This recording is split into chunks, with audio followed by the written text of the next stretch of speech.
Oke, Bapak Anton, ini memang cukup hangat ini pembicaraan kita terkait Pilwana ini. Memang masyarakat ini ajang demokrasi, ajang dia panggung untuk berpolitik di lingkungannya.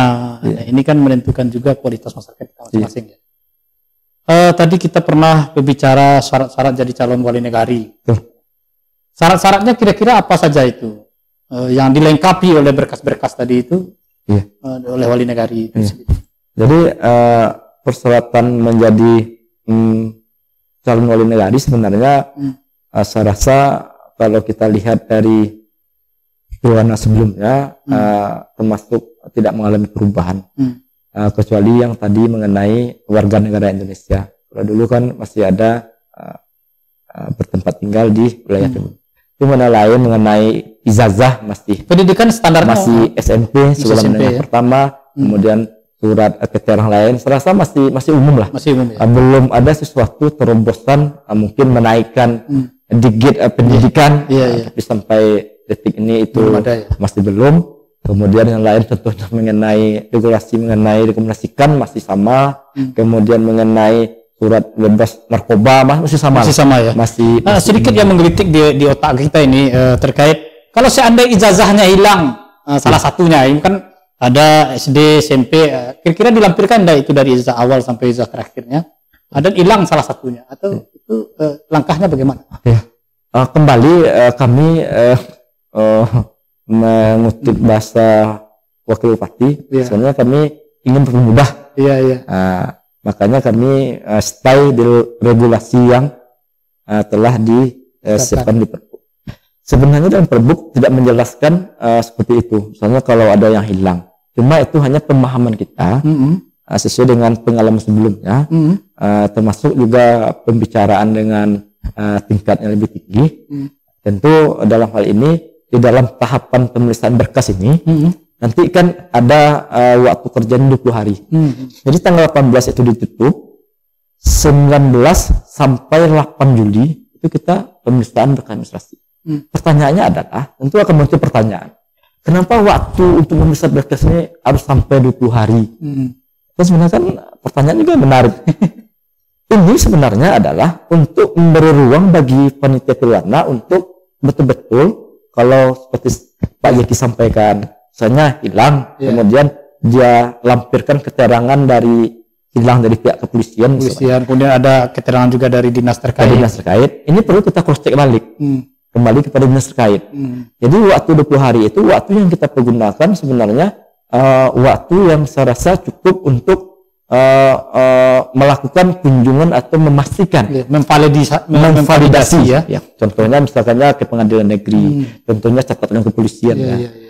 Jadi kan ada bagi calon-calon juga di Pilwana di panitia ada pertanyaan, kok panitia 20 hari? Makanya kita jelaskan. Cuma dalam problem hari ini tentang kepanitiaan, tentang calon, saya bisa pastikan regulasi di Perbu memudahkan calon sebenarnya untuk menjadi calon wali negari. Karena setelah waktu 20 hari pun kita telah validasi dengan valid dengan fakta-fakta yang kita temukan di lapangan, itu nanti kita akan memberikan catatan yang akan kita kembalikan kepada calon yang bersangkutan untuk memperbaiki atau kalau ada kekurangan untuk memperbaiki ya? Jadi memperbaiki waktunya 3 hari, nanti kita sampaikan, kita catat, membaik. Jadi kalau ini yang menjadi dasar regulasi Perbu, saya bisa pastikan seluruh orang yang menyerahkan berkas pasti akan lolos menjadi calon. Karena masa perbaikan itu sudah cukup waktu untuk memperbaiki ya, benar. Kecuali didaftarkan, ditutup, diperiksa, langsung diumumkan ya. Jadi serasa mengenai proses persyaratan ini ruangan cukup besar, saya rasa ini tidak akan masalah bagi calon. Cuma yang jadi masalah itu nanti adalah kalau calonnya lebih dari 5. Nah itu dia. Kalau seandainya calonnya itu lebih dari 5 atau tidak mendaftar sama sekali, nah ini kan perlu kita pertimbangkan. Kira-kira persiapan dari panitia atau pemerintah daerah sendiri, langkah plan B-nya kayak mana gitu? Jadi di dalam regulasi nanti kita ada panitia Pilwana tingkat negari, ada tingkat kecamatan, ada juga nanti tingkat kabupaten. Jadi nanti ada 3, kalau dalam aturan mengatakan kalau calon kurang dari 2 buka pendaftaran ulang. Ya.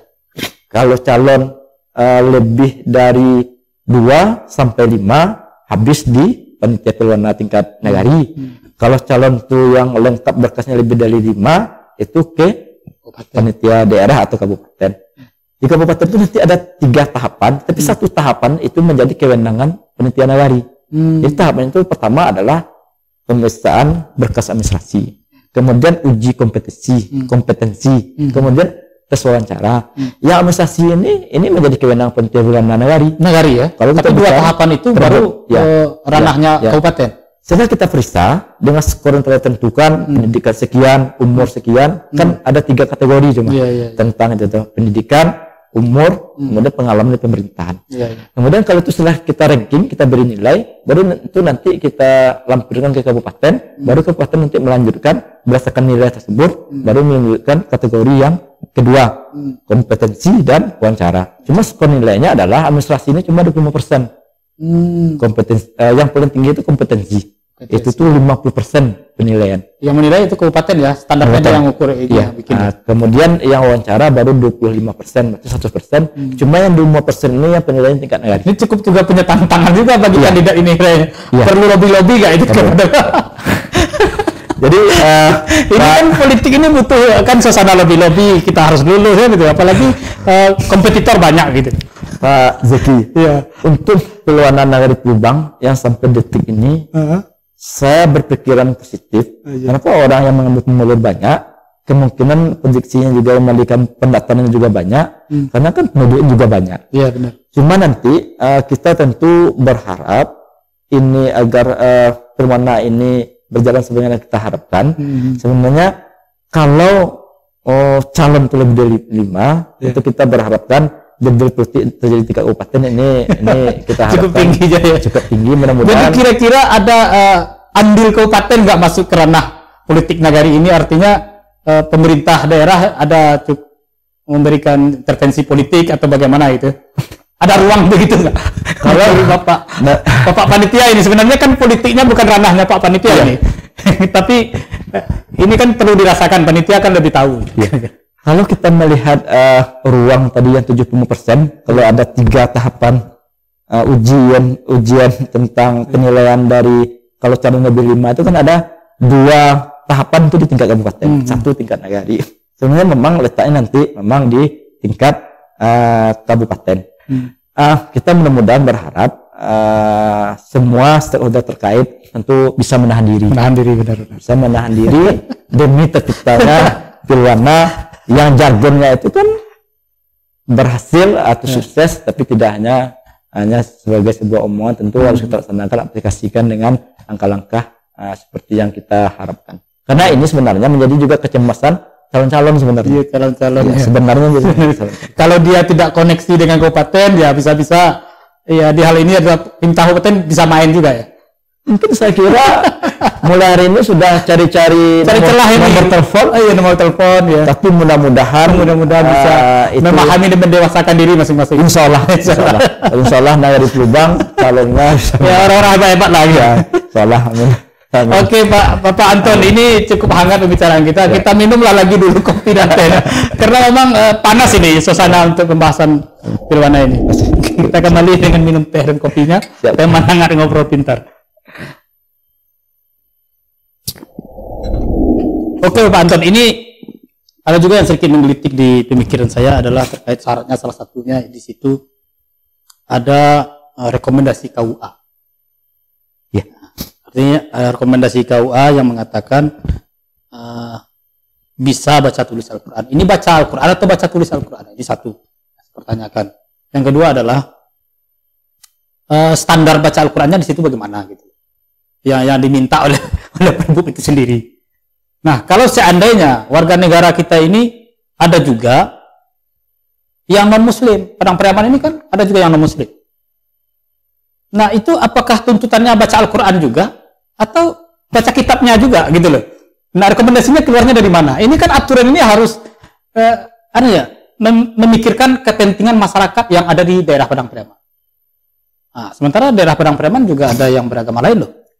Nah, ini satu. Kira-kira itu dulu yang saya minta kejelasan dari panitia. Apakah ada pemerintah kabupaten telah memberikan di BIMTEK memberikan kejelasan dari edukasi itu? Bicara kabupaten, saya kalau kita bicara tentang jujur nih, kalau kita bicara jujur tentang ya harus jujur dong, dan sampai tidak jujur. Maksudnya gini Pak Jaki, kalau kita bicara jujur tentang persamaan hak warga negara, ini mungkin berlaku untuk tingkat kabupaten karena saya yakin ada beberapa buah nagari, kawan-kawan kita yang tentu ada penduduknya yang berbeda aliran kepercayaan. Tapi kalau itu konteksnya di dalam perbuk, sampai saat ini tulisannya masih bisa baca tulis Al-Quran, surat pernyataan bisa baca tulis Al-Quran yang telah dikeluarkan oleh KUA. Baca tulis ya? Ya, itu dalam. Bukan bisa membaca Al-Quran saja? Baca Al-Quran apa baca tulis? Saya kira baca tulis. Ini berat ini. Ya, karena saya semua orang bisa baca, belum tentu bisa nulis. Ya. Nah, ini apakah sengaja ini KUA ini dibawa diseret juga ke ranah politik untuk mendapatkan rekomendasi itu? Itu bagaimana ini perlu kajian perbuk ini perlu kita perdalam. Artinya ini kan panitia yang mensosialisasikan, tapi itu adalah sebuah keluhan juga dari masyarakat. Dari kandidat lah, kira-kira begitu.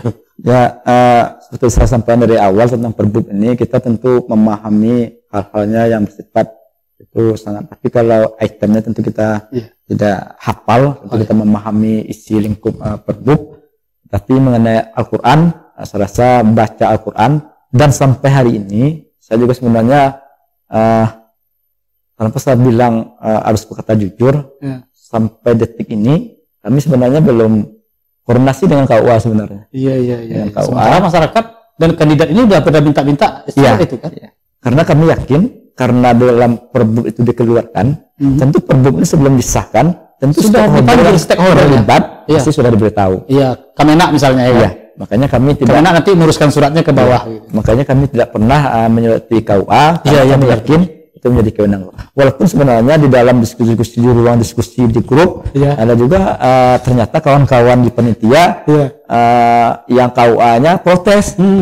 Saya rasa kalau ada KUA-nya protes, saya kembalikan mungkin nggak tahu lah. Tapi kalau peluang seolah kami masih banyak kepada Pak KUA Kecamatan Sungai Limau dalam membantu panitia. Cukup memahami ya situasi itu ya, jadi tidak mempersoalkan. Tidak mempersoalkan. Soal Pak KUA-nya. Mungkin Pak KUA itu ini orang yang mungkin memahami kondisi-kondisi kultur masyarakat. Tapi bagi kawan lain, saya menghimbau agar ini dipermudah saja sehubungan dengan kesusuan. Ini juga menyampaikan Pak KUA kadang-kadang nggak ngapa-ngapain terlibat juga dalam masalah. Tapi itulah tanggung jawabnya pemerintah, artinya pejabat di pemerintahan, karena memang harus siap dengan segala sesuatunya, konsekuensinya. Satu lagi ini ada juga lagi di lembaga yang ini kerapatan adat lagi nih. Kerapatan adat ini juga diminta rekomendasi oleh para kandidat yang di ini perbuk juga ini dasarnya. Perbuk, betul. Nah, perbuk juga dasarnya sehingga di formnya itu harus mendapatkan rekomendasi dari kerapatan adat tidak melanggar hukum adat. Satu.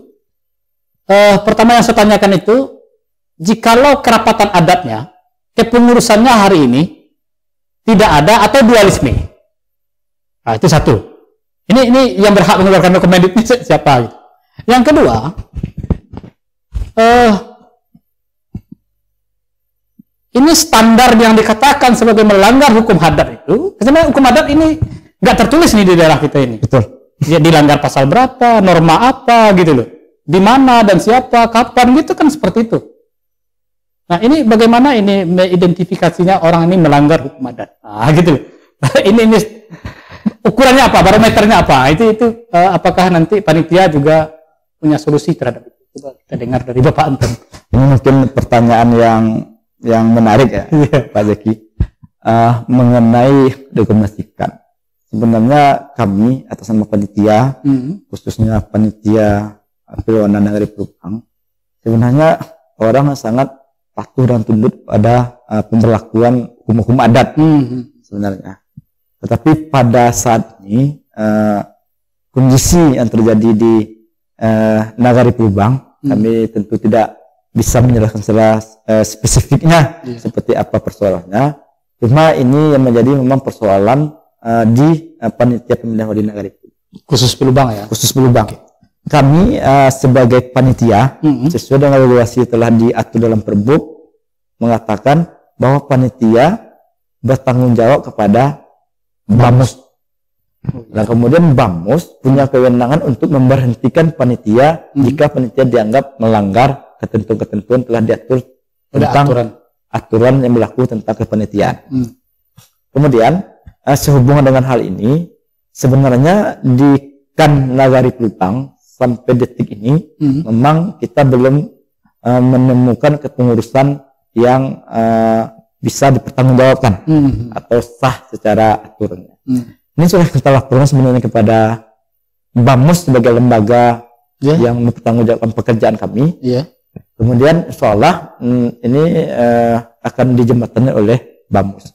Kemudian mengenai kelengkapan syarat pendaftaran calon, jika sampai tanggal 18 WIB 00 WIB nanti malam, seluruh calon yang memberikan berkas pendaftaran kepada wali negara, nanti tanggal 19 kami sudah mulai melakukan pemeriksaan administrasi. Kalau rekomendasikan tidak kami temukan bisa diadakan oleh calon di dalam berkas pendaftarannya, maka ini tentu akan kami laporkan kepada pihak panitia daerah. Cuma sebenarnya apapun itu namanya, di dalam kondisi-kondisi hari ini sebenarnya di dalam tahapan ada ruang sebenarnya untuk agar rekomendasikan ini bisa dipergunakan. Ada ruang 20 hari pemeriksaan. Mudah-mudahan kami berdoa seluruh pemangku kepentingan adat di Nagari Pelubang, khususnya Pelubang, bisa menyelesaikan persoalan ini agar kepentingan calon wali negara ini tidak terganggu. Tapi sampai detik ini tetap tidak ada kejelasan. Tentu panitia pemilihan wali negara tentu akan konsultasi dengan Bamus, tentu akan melakukan persoalan tingkat kabupaten. Tapi kami berharap mengimbau seluruh stakeholder atau seluruh pemangku kepentingan adat dan khususnya Pelwana ini, karena rekomendasikan adalah salah satu rekomendasi paling penting dalam persyaratan ini. Kenapa saya katakan paling penting? Ada salah satu calon yang telah menelpon kita dari luar Kabupaten Padang Preman, beliau berdomisili di luar Kabupaten Padang Preman, beliau menjabat di salah satu tempat, dia ingin mencalon. Kemudian beliau bertanya, apakah boleh kami mengurus tentang surat-surat ini di tempat kami berdomisili? Saya katakan itu boleh. Boleh. Cuma kami merekomendasikan agar ini surat-surat tentang surat kesehatan, surat bebas korban, untuk mengurusnya hanya di Parit Melintang saja. Di daerah setempat ya? Daerah setempat. Kenapa kami menganjurkan itu?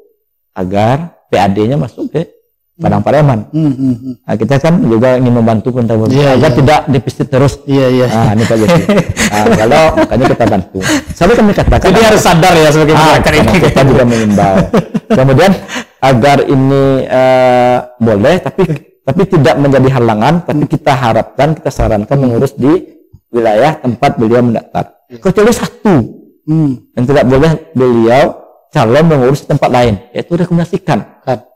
Ya, kerapatan adatnya harus di negari setempat. Tempat tidak bisa di negari yang lain. Tidak bisa juga itu. Tidak bisa ya. Saking pentingnya kan di tempat itu. Tapi kalau kan ini yang posisinya sangat penting ini tidak jelas eksistensinya, ini akan jadi problem bagi kami sebagai panitia. Ya, plan B-nya kira-kira apa yang disiapkan oleh panitia atau pemerintah daerah? Jikalau yang saya tanya tadi itu kepengurusan atau dualisme, kerapatan adat ini kan ini politiknya juga cukup hangat juga di kalangan nenek mama yang punya posisikan rebut-rebutan juga lah kalau lihat sama aja di daerah manapun. Kalau apa yang harus kita rekomendasi plan B atau langkah-langkah plan B sampai detik ini sebagai panitia Pelwana tingkat negari, kami belum dapat kewenangan untuk langkah-langkah tersebut. Jadi kami menghimbau atau menyarankan nanti kepada Bapak Zeki Leodana, mudah-mudahan nanti bisa dihadirkan orang yang berkepentingan, narasumbernya yang bisa menjawab panitia daerah agar ini clear. Kira-kira panitia daerah itu unsurnya dari dinas mana atau Sampai detik ini sudah ada ketentuan panitia daerah itu siapa? Sampai detik ini strukturnya kami belum dapat. Cuma di dalam negosiasi panitia daerah itu sampai detik ini kami tahu baru terdiri dari Dinas Pendaya Masyarakat dan Desa. DPMD berarti ya? DPMD khusus di bidang pemerintahan. Jadi berarti kita bisa undang nanti ya, ini kepala dinas DPMD-nya terkait panitia daerah ini. Ya. Tapi kami paling sering berkoordinasi dengan Kabid ya, karena itu langsung menjembatkan persoalan teknis. Jadi mudah-mudahan nanti saya berharap ini bisa juga dihadirkan agar informasinya lebih. Siap. Luar biasa. Ini belum dapat ya jawaban yang itu ya. Sebenarnya kita punya beberapa buah tawaran, tapi sayangnya kebijakannya tidak di panitia nagari. Tapi kebijakannya itu di pemerintah daerah ya. Iya. Tapi insya Allah kalau kita dikumpulkan kembali, diberikan BIMTEK, kita akan sampaikan. Iya. Ini makanya diminta BIMTEK lagi. Iya, makanya. Ada 3 kali, 4 kali karena banyak problem yang ketemuannya di lapangan. Betul, benar. Ini luar biasa.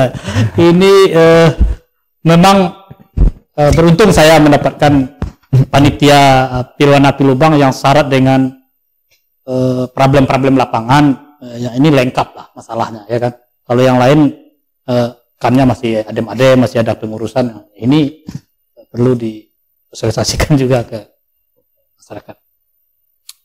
Seperti tadi ada kerapatan adat, belum ada jawabannya. Yang kedua,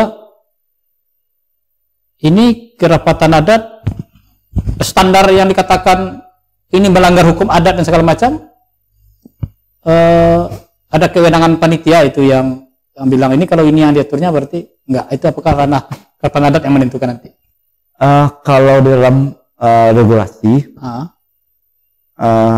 termasuk format surat rekomendasinya pun seharusnya yang menyediakan dari KAN itu sendiri. Jadi mengenai apa yang menjadi standar bagi kerapatan adat nagari untuk masukkan ini melanggar tidak, saya rasa kewenangannya ada murni di KAN itu sendiri. Panitia pemilihan negari itu tidak diatur di Perbub atau di peraturan pemerintah Kabupaten Padang Pariaman atau peraturan bupati terkait standar yang diajukan ke KAN ini. Ada misalnya melanggar ini baru disodorkan ke KAN, kalau ini yang dilanggarnya berarti tidak bisa mencalon wali negari. Ada nggak dibikin oleh pemerintah daerah? Dalam BIMTEK terakhir saya mohon maaf kalau mungkin lupa, cuma jelas sampai detik ini kita belum mendengar penjelasan lebih jelas tentang teknisnya seperti apa pelanggaran. Makanya kemarin saya katakan butuh BIMTEK lagi. BIMTEK lagi. Iya. Ini butuh BIMTEK lagi. Kepada pemerintah daerah Padang Pariaman kita sampaikan mudah-mudahan ini didengar oleh banyak pihak. Memang panitia pelaksana kegiatan Pilwana perlu memberikan edukasi lebih dalam atas kebijakan-kebijakan itu. Oke. Bapak Anton, tadi kita udah bincang-bincang terkait rekomendasi dari KUA, dari kerapatan, dan ada tahapan-tahapan lain ya. Ini satu lagi yang agak menggelitik di benak saya selaku ini sebagai penanya ini. Yang pertama itu adalah anggaran. Anggaran dari Pilwana itu apakah disamakan dengan nagari-nagari lain atau ada bedanya? Karena kan nagari Bapak Anton ini cukup luas dan belum pernah dimekarkan. Nah, ini kan perlu bagaimana itu Bapak Anton terhadap anggaran ini di Pilubang sendiri? Terima kasih Pak Zeki.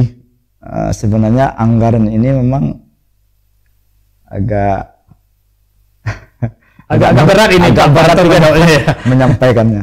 Cuman demi sebuah informasi publik yang jelas bisa ditanggungjawabkan, karena setiap masyarakat berhak mendapatkan informasi apapun itu, masuk dari peserta Pilwana, baik masyarakat sendiri. Jadi anggaran untuk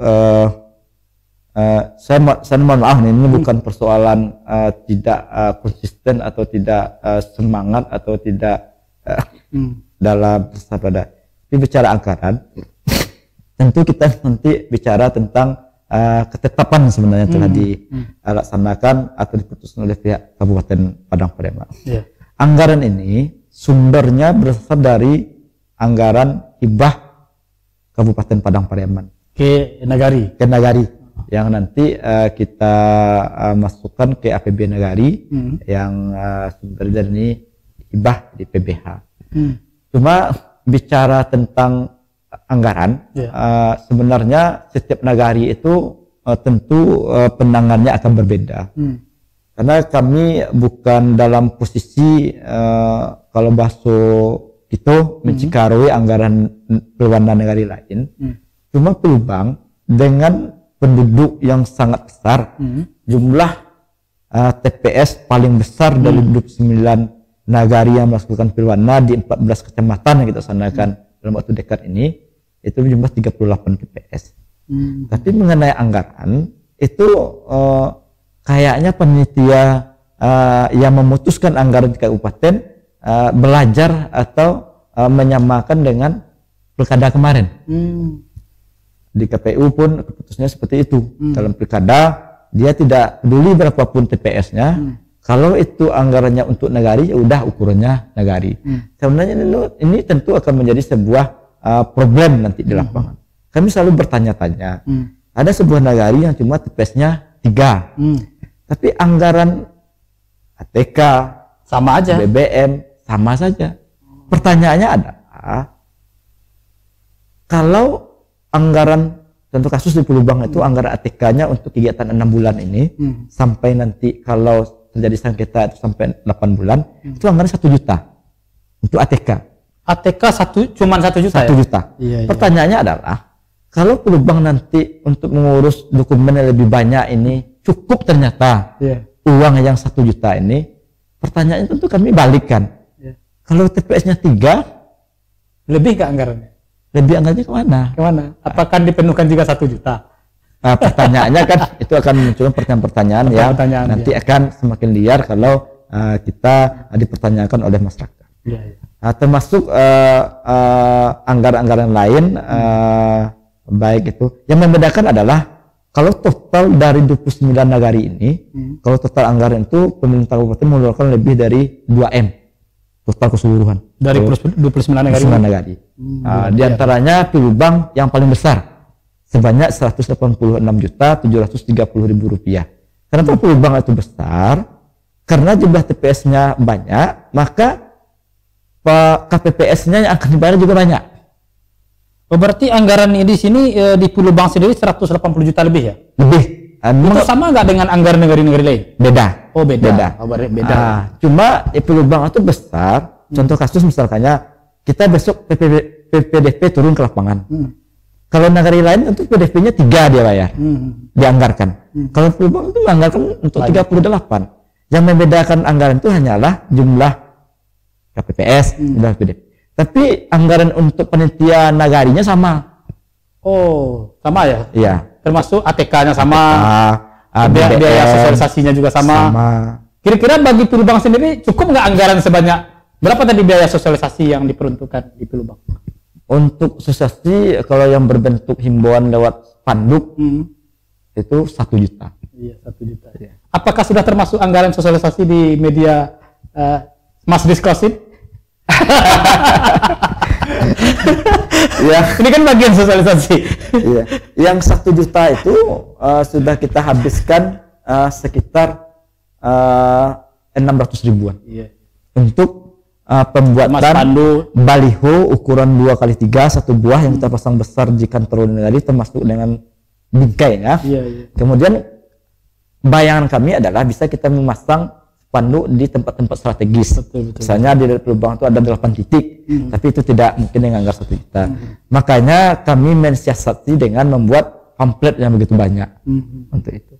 Jadi sebenarnya mengenai anggaran ini saya juga tidak dalam posisi karena kita tidak memutuskan sebenarnya kurang. Tapi kalau memang hanya ini yang bisa dianggarkan, tentu kita harus tetap jalan, tetap dimaksimalkan ini aja. Tetap dimaksimalkan.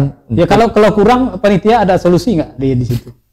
Kalau di Nagari Pelubang sampai detik ini kita panitia walaupun pendaftaran sudah buka selama 7 hari, mohon maaf untuk panitia yang standby di kantor 1 sen pun kita belum kita anggaran untuk beli makan minum. Masih biaya sendiri. Berarti anggarannya belum cair ya, tapi tahapan udah jalan. Beberapa buah nagari sudah banyak yang cair. Cuma karena di Pelubang ini anggarannya terbatas, kami sepakat panitia kalau kita belanjakan dari awal, takutnya pas hari puncak dana ini habis. Habis ya. Makanya karena nggak ada supply lagi dari pemerintah daerah. Supply lagi. Makanya di Pelubang kita sepakat kita tidak akan mengambil dari awal dana ATK, kita tidak mengambil gaji. Pokoknya kita optimalkan untuk awal ini seminimal mungkin. Berarti kata Pak Wakil Bupati tadi begitu ya. Kalau kita bikin sulit bisa sulit, kalau kita permudah kita mudah. Sangat bijak itu Bapak Wakil Bupati. Alhamdulillah seluruh panitia sepakat. Jadi sampai detik ini sudah kita berjalan hampir 1 bulan. Sejak bulan kita dilantik tanggal 11 Mei. Sampai detik ini kita belum mengambil 1 sen pun dana untuk Pilwana ini, baik untuk makan minum. Karena kalau untuk makan minum, kalau kami bayarkan untuk panitia yang jaga, panitia itu kan ada 5 orang. Kemudian tadi ada 3. Kalau kita belikan jam makan minumnya 1 hari kita tanggung 15.000, berarti 1 hari menghabiskan uang 8 kali 15.000 itu 120.000. 8 hari kerja itu udah habis 1 juta itu.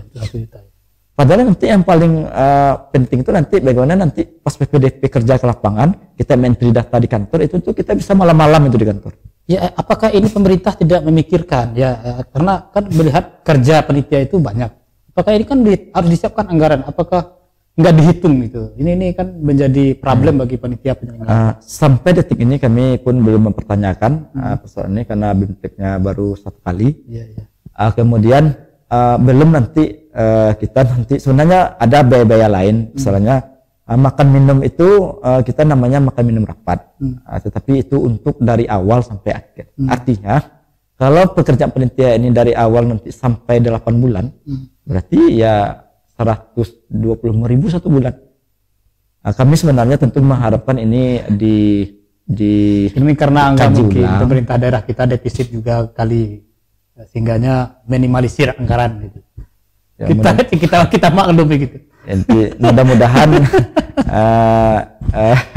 saya sebenarnya agak berat ngomong berat ya, betul. Karena ini pertanyaan kebijakan ini adalah kebijakan pemerintah daerah. Oke Bapak Anton, ini kan anggaran 180 juta. Itu diperuntukkan untuk apa saja? Pertama untuk ATK.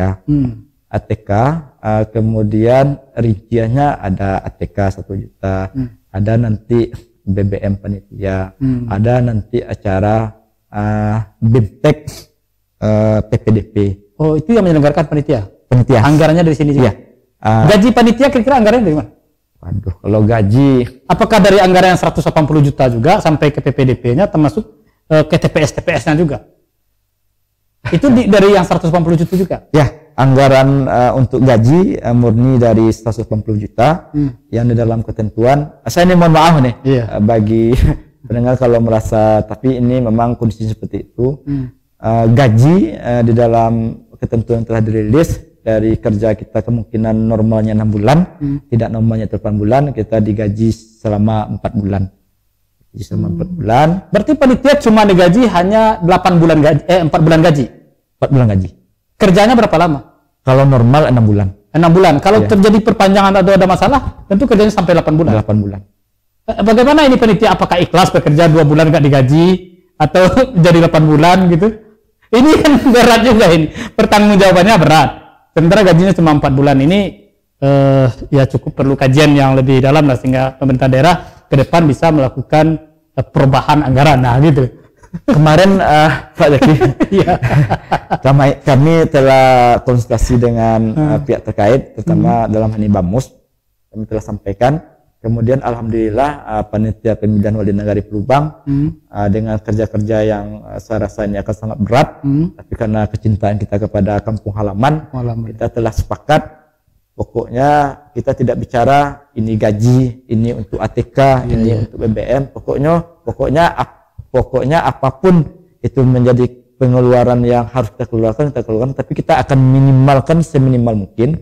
Makanya kami disepakati oleh kawan-kawan kita di awalnya tidak menerima, kita hanya nanti akan terima di akhir berapapun sisanya. Iya. Walaupun nanti akan bersisa. Yang penting Pilwana ini berjalan lancar, semua fasilitas juga terpenuhi. Iya.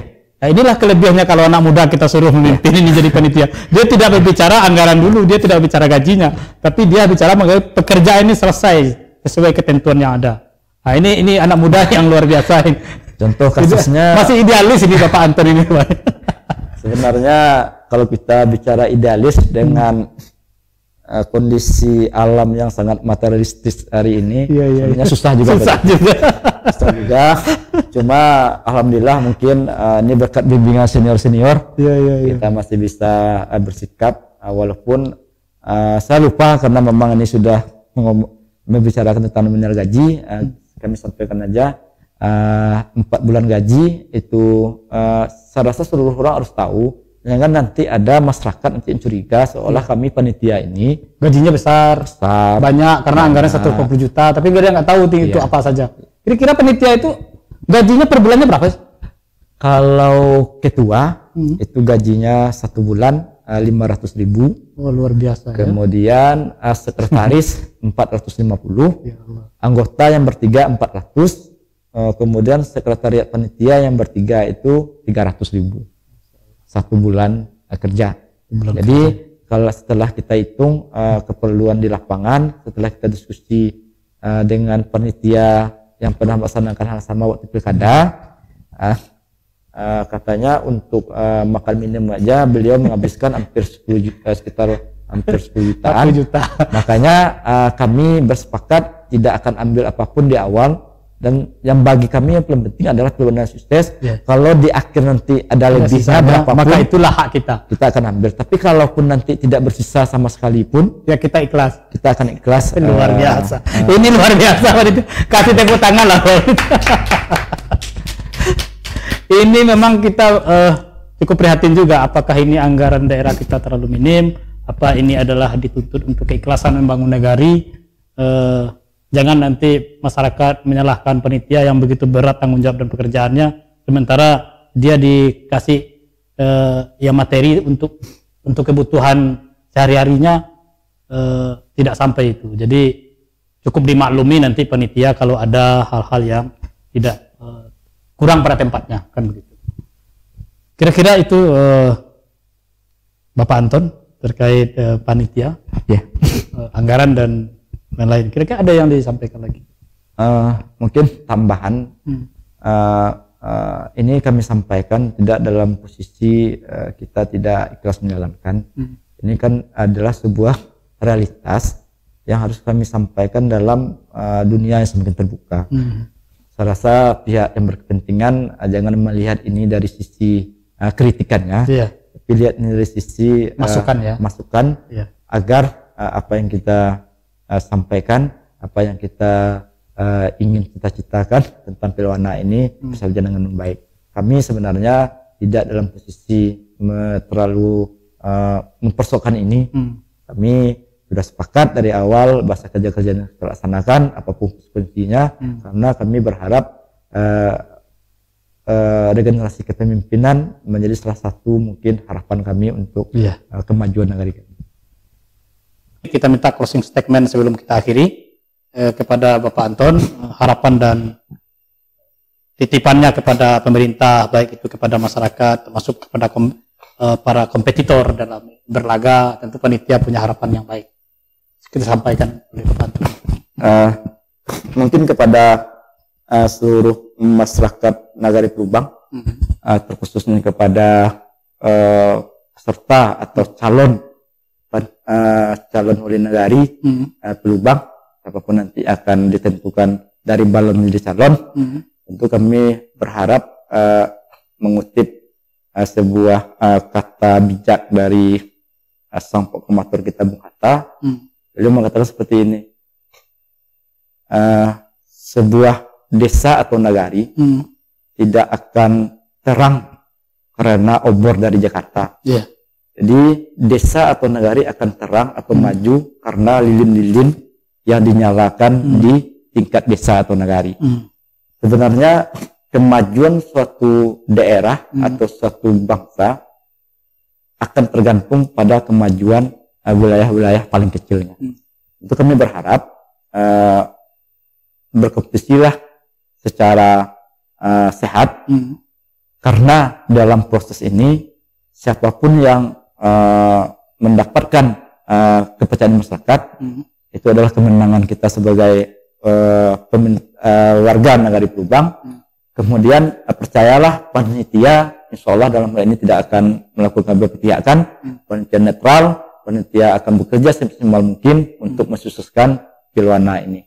Kemudian kepada masyarakat, kita berharap sukseskan Pilwana ini, karena Pilwana ini menjadi pintu gerbang bagi kemajuan negari kita.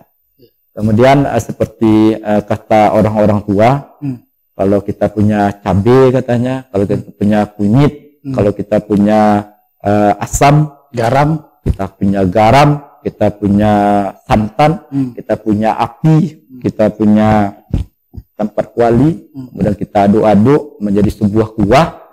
Kemudian tiba-tiba datanglah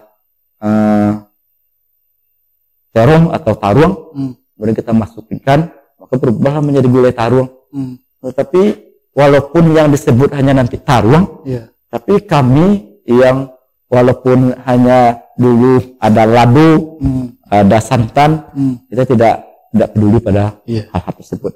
Jadi pada kesempatan hari ini kita tentu berharap sukseskanlah Pilwana ini, karena Pilwana ini merupakan ajang kita untuk memperbaiki kehidupan negeri kita itu baik. Terima kasih. Untuk pemerintah kira-kira? Untuk pemerintahan Kabupaten Padang Pareman, sedikit masukan mungkin, kami memang agak merasa terdiskriminasikan sebenarnya dari segi anggaran. Pilwana Pelubang itu paling besar, tapi anggarannya sama dengan Pilwana yang lain. Tapi itu bukan persoalan sebenarnya. Tetapi mudah-mudahan ada nanti penambahan dari sisi sosialisasi. Harapan kami adalah panitia daerah lebih melakukan sosialisasi dan lebih nanti menambah bimbingan teknis bagi panitia. Karena panitia Pilwana ini adalah panitia yang langsung berhadapan dengan masyarakat real. Ini bukan pekerjaan yang mudah, apalagi ini kita bekerja hampir 6 bulan atau mungkin 8 bulan. Mudah-mudahan kami siap, tapi juga dibantu nanti dengan regulasi-regulasi yang memungkinkan tidak ada celah bagi terjadinya gugatan, tidak terjadinya hal-hal yang tidak ingin dimaksudkan. Dan mudah-mudahan nanti kepada panitia daerah mewakili acara ini agar bisa juga diskusi dan menjadi sebuah diskursus yang bisa kita diskusikan sebelum pelaksanaan Pilwana ini berjalan sampai kepada titiknya. Terima kasih Bapak Antoni Yusrizal, luar biasa ini closing statement-nya, baik itu kepada masyarakat, kepada kompetitor dan kepada pemerintah sendiri. Smash Discourse yang diselenggarakan oleh Lembaga Pengembangan Pelatihan Kewirausahaan dan Bisnis, Teh dan Ngopi Teman Hangat Ngobrol Pintar, disupport oleh CP Bersama Bintang Nusantara, media partner Tinjau News Sumbar. Terima kasih Bapak Antoni Yusrizal SPD telah hadir di studio kami. Kami akhiri dari saya. Wallahu muwaffiq ila aqwamit thoriq. Assalamualaikum warahmatullahi wabarakatuh. Waalaikumsalam warahmatullahi wabarakatuh.